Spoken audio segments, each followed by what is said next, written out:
त्रिपुरा, मेघालय, मणिपुर का foundation day बनाए हैं। त्रिपुरा राष्ट्र का तो बड़े प्रमाण पे मुख्यमंत्री गवर्नमेंट के फंक्शन है और मेरा बेस्ट विशेस भी त्रिपुरा आम पब्लिक को दिया है। मणिपुर और मेघालय के जो काम करने वाले हैं, पढ़ने वाले हैं, उन लोगों को आज ये फॉर्मेशन डे के अवसर पर बुला के उनसे बातचीत करें हैं। उनके स्टेट के बारे में क्या क्या स्पेशलिटी है, क्या हिस्ट्री है और उनका टूरिज़म स्पॉट्स क्या है, इम्पॉर्टेंट प्लेसेस हिस्ट्री क्या है, वैसे ही उनका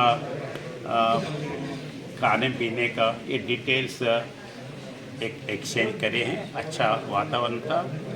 अभी मैंने उन लोगों को यही बोला है कि अपने भारत में बहुत से चीज़ देखने के लायक है मगर सब लोगों को नहीं मालूम।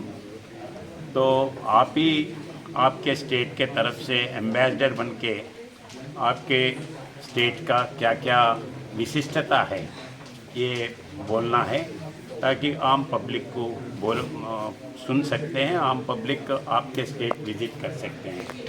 जैसा अभी मणिपुर में उन लोग में मणिपुर में भी शक्तिपीठ है और मणिपुर में floating natural forest national park है। ये फ्रोजन फ्लोटिंग ऐसे बोले हैं, ये पहला बार हम भी सुने हैं। तो वही सब देखने के लिए हर जगह अपने पास इतना बहुत सुंदर अच्छा टूरिज़म स्पॉट्स है, आम पब्लिक को देखना है। मैं यही रिक्वेस्ट करता हूँ, बाकी के जगह भी जा सकते हैं, देख सकते हैं। अपन उनको पब्लिसिटी दे के इम्पोर्टेंट बनाना है।